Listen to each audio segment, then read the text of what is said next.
नमस्कार दोस्तों, मेरा नाम है राज के वर्मा और आप देख रहे हैं रिपोर्टर जी। अगर आपने रिपोर्टर जी चैनल को सब्सक्राइब नहीं किया तो दोस्तों चैनल को सब्सक्राइब करना ना भूलें और सबसे जरूरी लाइक्स और कमेंट्स जरूर करते रहिए।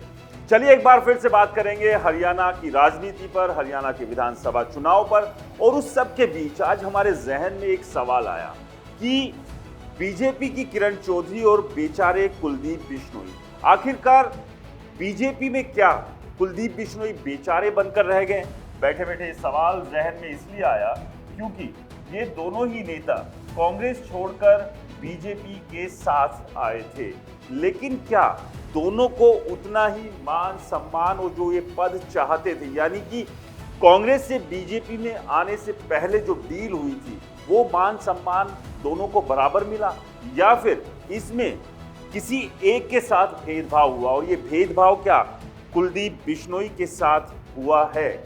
आज इसी पर सवाल और इसी पर बात हम करेंगे कि बीजेपी की तो किरण चौधरी, लेकिन बेचारे कुलदीप बिश्नोई।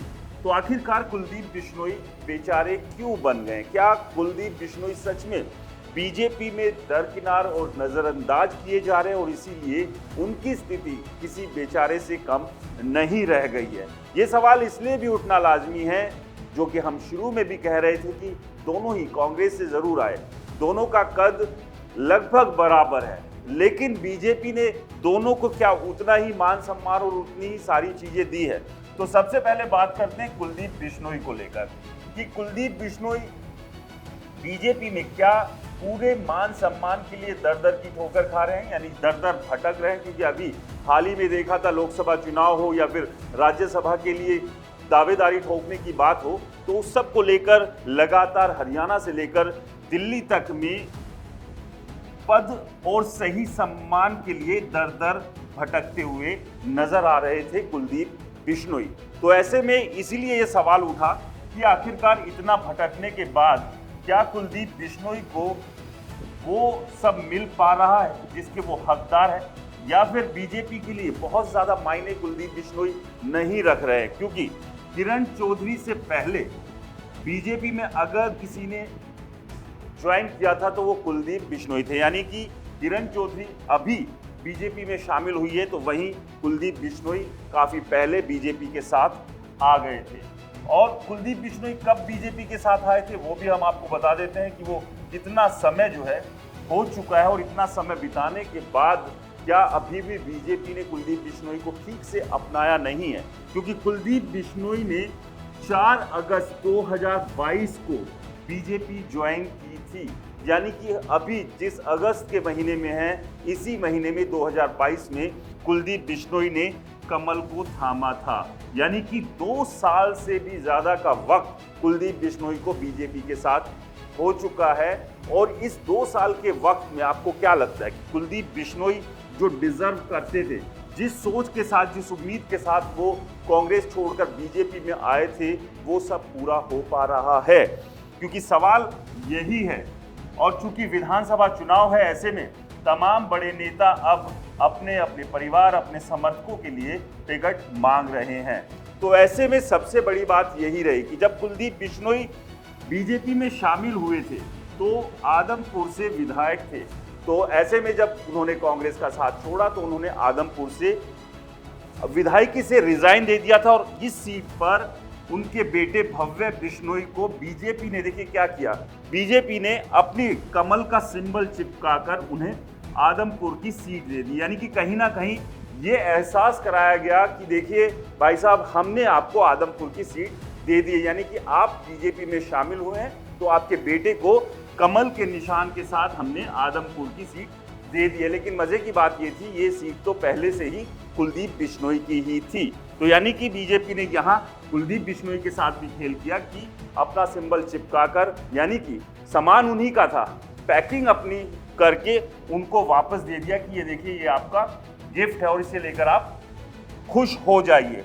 तो ये एक बड़ी जो है बीजेपी ने यहाँ पर खेल कुलदीप बिश्नोई के साथ किया। तो वहीं लोकसभा चुनाव में भी कुलदीप बिश्नोई उम्मीद कर रहे थे कि उन्हें हिसार से पार्टी अपना उम्मीदवार बनाएगी, लेकिन लोकसभा चुनाव जो कि 2024 के हुए थे उसमें बीजेपी ने इन्हें अपना उम्मीदवार ना बनाकर रणजीत चौटाला को मैदान में उतारा था और यहां पर भी बिश्नोई जो है वो खाली हाथ रह गए थे। हाथ का साथ छोड़कर कुलदीप बिश्नोई बीजेपी में इसी उम्मीद में आए थे कि उनके हाथ खाली नहीं रहेंगे, लेकिन लोकसभा चुनाव में भी उनके हाथ खाली रह गए थे और जिसकी पीड़ा, जिसकी टीस कहीं ना कहीं मन में थी और आरोप यहां पर लगाया गया था रणजीत चौटाला के द्वारा कि उन्होंने भीतरघात किया है। उन्होंने ठीक से उनका साथ नहीं दिया, हराने में ज़्यादा साथ रहे। वहीं अगर किरण चौधरी की बात करें तो 19 जून 2024 को किरण चौधरी ने अपनी बेटी श्रुति के साथ बीजेपी का साथ पकड़ा था, यानी कि बीजेपी में वो शामिल हुई थी। यानी कि जो ये वक्त है बहुत ज़्यादा नहीं है, महीने 2 महीने पहले की ही कहानी है। कहाँ 2 साल और कहाँ 2 महीने। तो ऐसे में सबसे बड़ा सवाल यही है कि 2 साल की लंबी तपस्या करने के बाद कुलदीप बिश्नोई के हाथ क्या लगा और मात्र 2 महीने में जो किरण चौधरी है उन्हें काफी कुछ हासिल हो गया था। लेकिन अब आगे का भविष्य क्या है कुलदीप बिश्नोई का? क्या इसी तरह से जिस तरह की स्थिति अभी तक कुलदीप बिश्नोई के साथ बनी है, अगर हम क्योंकि कंपेयर इसलिए कर रहे हैं कि दोनों ने ही कांग्रेस का साथ छोड़ा था, तो ऐसे में कुलदीप बिश्नोई को क्या मिला और किरण चौधरी कहां आकर खड़ी हुई? बीजेपी में चंद महीने पहले ही वो शामिल हुई थी और शामिल होते ही राज्यसभा से सांसदी का तोहफा जो है वो बीजेपी ने किरण चौधरी को दे दिया है, यानी कि उन्हें सांसद बना दिया है। आप समझिए कि किरण चौधरी मात्र 2 महीने पहले करीब करीब शामिल हुई थी और अब वो सांसद के तौर पर है राज्यसभा की। और इस सब के बीच सबसे बड़ी बात यही कि अब आगे क्या कुछ होना है, क्या कुछ चीजें रहने वाली है, क्या कुलदीप बिश्नोई को इस विधानसभा चुनाव में तवज्जो मिलेगी या नहीं मिलेगी, ये एक बड़ा सवाल है। क्योंकि अब विधानसभा चुनाव जो 2024 के होने हैं हरियाणा में, अब लड़ाई इस चुनाव में भी है कि किसे कितनी तवज्जो बीजेपी देती है। किरण चौधरी को ज़्यादा मिलेगी या फिर कुलदीप बिश्नोई को, या फिर जिस तरह की स्थिति कुलदीप बिश्नोई की अभी तक रही है उसी से उन्हें संतोष करना होगा। क्योंकि किरण चौधरी भी अपने समर्थकों के लिए, अपनी बेटी के लिए बीजेपी की टिकट मांग रही है, तो वहीं कुलदीप बिश्नोई भी अपने बेटे भव्य बिश्नोई और अपने समर्थकों के लिए टिकटों की मांग कर रहे हैं।